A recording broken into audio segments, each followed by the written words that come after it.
All right, hello Neil, how are you? Good, Nicole. How are you today? I'm good. I'm good. Where are you? What country are you in? What's been going on since the pandemic? How are you doing? I'm in Canada. I'm in Vancouver, BC. Have you been to Vancouver before, Nicole? I have not, no. I want to So go. you're in California, yeah? I'm actually in Australia right now on an exchange Oh, for what? University of Southern You're in California. Yeah, Australia? I am. I am. Holy, what time is it? It is 4 a.m. Oh my God, you look like it's the middle of the day. You look so put together. Thank you. This is just something Holy that smokes. daddies do. Yeah, that's Something good. that daddies But do. yeah, I'm doing good. The quarantine's been going for a couple months now, and it's been pretty strict here in Canada, but we actually just got some good news yesterday that they're going to start loosening restrictions. So Okay, you can sweet. start hanging out with people a bit more. And I'm so happy. Yeah, that'll be nice. That'll be Yeah. nice. Yeah. Because you're in something called a band. I don't know what a band is. Can you Yes. tell me what that is? Yeah. I play in a band with three of my friends, Chris, Mikey, and Peter.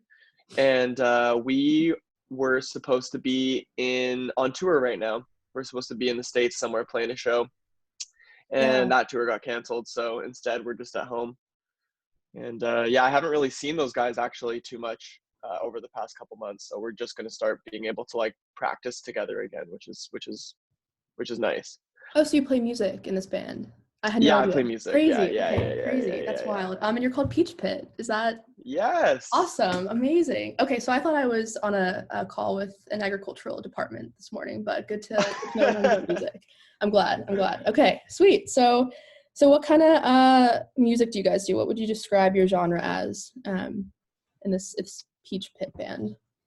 I would say, I mean, I think it's hard to describe things by a genre sometimes. I don't know. I would say it's indie rock.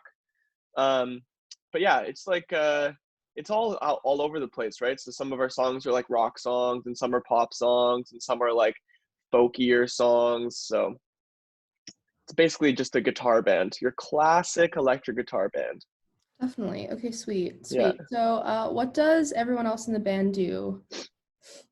So I sing and I play guitar, and then Mikey is our drummer. Chris plays lead guitar, and he's like the prodigy of our band. Everyone's always like, "Oh my God, Chris, he's so good at guitar." I'm not upset about it or anything. And then Peter, he's our bass player. Sweet. I saw this short documentary, and there was someone named Ray Decay. Is Ray Decay Oh still in yeah, the band, or how? Ray I know that's. Decay. Yeah, he comes. Ray Decay comes on tour with us sometimes, and Hmm, he likes to come out when he comes out when Mikey's a little bit drunk before the hmm. show. If Okay. he's had a couple beers before we start playing, and when we're doing our sound check sometimes. Yeah, Ray Decay is like Mikey's alter ego, and he's like this on stage sound technician who he likes to make sure the sounds are perfect. So Amazing, amazing. Okay, pretty good, pretty good. Good to know. And yeah, so you just had a new album come out, which was You and Your Friends.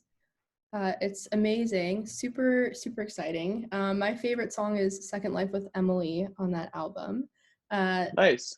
did you have a favorite song that you wrote, performed that you just really, that was kind of meant a lot to you in the process? Yeah, there's a couple that I really like. There's I would say um my one of my favorites, probably my favorite on the album is called Brian's Movie. Mm-hmm. And it was just like I have really fond memories of when we wrote that song. We went over to this island off the coast of Vancouver to this cabin, the four of us, and we went over there to try and write some songs for this album. And that was kind of like the first one that we wrote together, and it was just really fun. We like went over there to write songs, but then we were also just like partying over there the whole time, and we were pretty like messed up one night, and Chris like pulled out his 12-string guitar and like put a phaser pedal on it, and it sounded really psychedelic, and we felt like we were like in the Beatles or something. But we thought we invented a new sound, but I don't think we really did. But I just like that song. No, it's nice. It's nice. Yeah, do you have a lot of musical influences that inspire your music? I mean, I would say I'm like a big music fan for sure. So and I definitely am inspired by other people's music and songwriting and stuff. But sometimes I feel like that question, I feel like when I'm answering it, it's like I'm trying to compare myself to those people, and like I'm totally not. But like Mhm. right now, what I'm really into is I'm super into the Beatles. I've been listening to lots of Beatles over the past year, and then recently, this isn't really like an inspiration. I guess I'm inspired by this guy, but there's an album by the rapper Earl Sweatshirt called Doris, and it was like came out a few Mhm. years ago, and I Yeah, just started listening to it again. It's really good. I would recommend it. I like that guy's lyrics a lot, so yeah. sweet. Do you have any favorite lyrics from your music? I A like tough the question. lyrics that I wrote for shampoo bottles. Hmm. Um, and I kind of like it because um, I like when I'm able to write stuff that's like sad, but also kind of like funny as well. Like you listen Hmm. to it, it's kind of like sarcastic, like it's a little bit like, um, you know, uh, it kind of has like it could make you laugh or it can make you feel sad at the same time. And I feel like that song has it. Maybe like Tommy's Party as well. There's like some lyrics in that song that are, like it's a sad tune, but like there's some kind of like funny lyrics in it that like sometimes when we play like they actually get a laugh from the crowd, which Oh is fun. wow. Yeah, Yeah. yeah. Um, for shampoo bottles, I did see the music video for that. It's also a great way to sort of summarize being happy and sad, and funny and all the emotions. I Yeah. just remember seeing there was like a scene where you had all the red Corollas and the cars were just Yes. circled up. How did that like those ideas come together? I thought that was a very creative, because I know in the lyrics it talks about that, but what kind of inspired all that to come together like that? Well, there's a couple things. So like one of them is like the song's like it's like a true it's like a comes from a real place. It's a true story. And yeah, my like one my ex-girlfriend, she drove one of those cars, and there's always lots of those cars around my neighborhood for some reason. And so every time I like see one of those cars, I always would kind of look at it, think if it maybe was her car. Mhm. And then there's this so that's why I wrote it in the song. But then there's a music video. It's a Solange Knowles music video where Mhm. she has like all of these DeLoreans. I don't know if you know what those are. DeLoreans, do you know what that is? Mhm. It's the car from Back to the Future. If you've ever seen Back to the Yeah. Future, it's the car Okay. that they Okay, use as the sweet. time machine.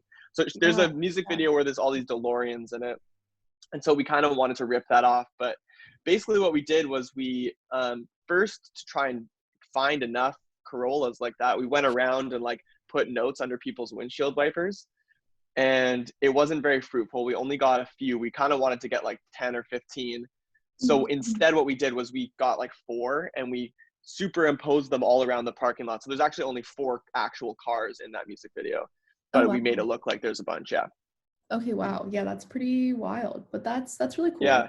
Really, really cool. Are there any live shows that you miss, any past performances or festivals that were really memorable that you wish you could go back to right now? Oh yeah. So honestly, so many. Every single concert right now. Like I just want to be playing a show, especially because we're supposed to be on tour right now. Um, but yeah, some of my favorite shows maybe of last year, I would say we got to play at Bonnaroo down in Tennessee last year. Sweet. And Wow. yeah, that was cool because it's the it's one of the biggest music festivals in the world, and we got to play it, so we were just excited about being there at all. And then we found out what our time slot was, and our time slot was the very first concert of the entire festival. Oh, There was wow. no Yeah. other bands playing at that time. We were the first band to play at the festival, and at first I was kind of like because usually in music when you play first it means that you're like the nobody cares, and like not nobody cares, but like it's like you're the opener. It's Mhm. like they're waiting for later.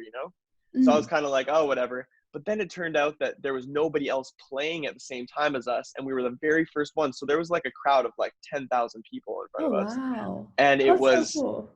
it was crazy. It was so fun, and it was like on stage when I was playing, I was like, holy shit, man, like this is real big times, dude. Like this isn't a joke anymore. So Mhm. that was really cool. Yeah, okay, sweet. Wow. That's amazing. That's so cool. Were you able to crowd surf or do anything like that? Yeah, Because I know I got to that in the I show. crowd surfed, and Amazing. yeah, people were going wild, and it was like one of those moments where you're just on such a adrenaline high. You're so like that the whole I can't even remember anything about the show really because it's just like went by so fast, you know. Yeah, yeah, definitely, definitely. Um, I just want to talk a little bit more as well about sort of the creative process, especially now that we're kind of stuck inside and there's some restrictions, obviously, in our normal routines. What have you been doing lately to sort of keep your creativity going and communicate with the band? Have you sort of changed any ways that you've communicated with fans or written songs? Um, yeah, I mean, as far as writing songs, like it's kind of it's doesn't matter that we're in quarantine really because normally, um, I'll just like start the song by myself, write the basic song, the verse, the chorus, whatever.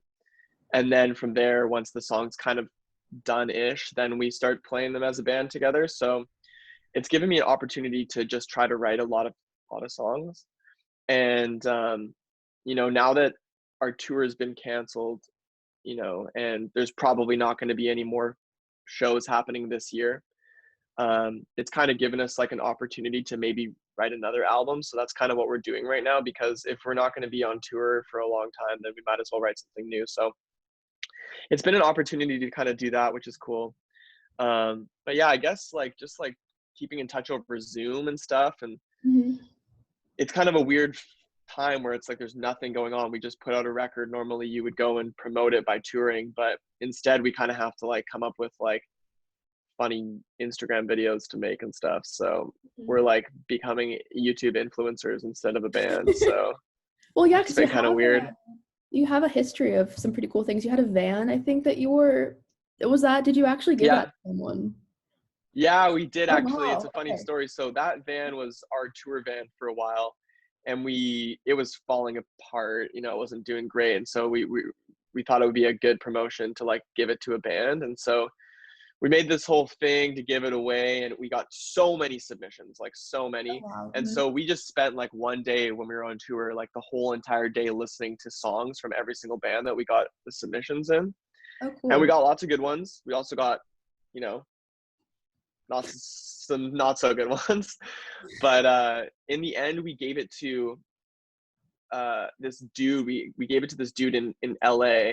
And when he found out that he got it, he was like, "Okay, when are you guys gonna like? When are you gonna deliver it?" And we're like, "Dude, we're not delivering it. Like, you need to come and get it from us." Like, so then we had to give it to a Vancouver band actually, and we gave it to them, and they put some money into it, and then it completely broke down and fell to shit. And they had to grind it down for recycling. So it was kind of a bummer. Jeez, yeah, that's pretty wild. But hey, it's a good story. It's a good story. Yeah, So it yeah, was so fun to for wrap sure. up. But yeah, so your fans. I just have a question. So your fans are Yeah, called daddies. yeah. Or what do we call you? Do we call you daddy as well? I don't. I'm just curious how that You can works. call us whatever you want. We originally started saying the daddy thing um, right when we started this band. We were just a local band in our town, in our city, and nobody knew who we were. And the reason it all started was because it was Mikey's birthday right around this time a couple of years ago. He was really really drunk at one of our shows, and he was on the dance floor after the show, and he was dancing with this really cute girl, and we were all like, "Oh, Mikey's dancing with this cute girl." And then like 20 minutes goes by, and I look back over, and Mike's just like in the middle of the dance floor all by himself. And we're like, No, "Oh, where'd that no. girl go?" So we go over to Mike, and we're like, "Mike, like where did she go, man?" And he's like, "Oh, like I was like, what happened?" He's like, "Oh, she said she asked me what my name was, and I told her it was Daddy." Oh my God, no. And then she said, "Danny?" And he said, "No, it's Daddy." And then she fucking split because she's Oh, not an Shla. idiot. And Well, he tried. He tried. anyway, so I thought that was really funny. So that's why I said the daddy thing. And then Gotcha. Okay. it just has spiraled out of control to the point of it being a stain on our career forever. So we can Hey, never escape it. it's part of the Peach Pit experience. Well, Yeah, thank it you, is. Neil. Yeah. Yeah. That was great to catch up and hear all about that. Definitely everyone check out You and Your Friends. That's a great album. Awesome. Thank you so Hell much. yeah. I appreciate Thanks, it. Nicole. Thanks for Yeah, staying up so late for me. of course, of Appreciate it. course. Always Okay. ready for the interview. All Thank right. you. Take care.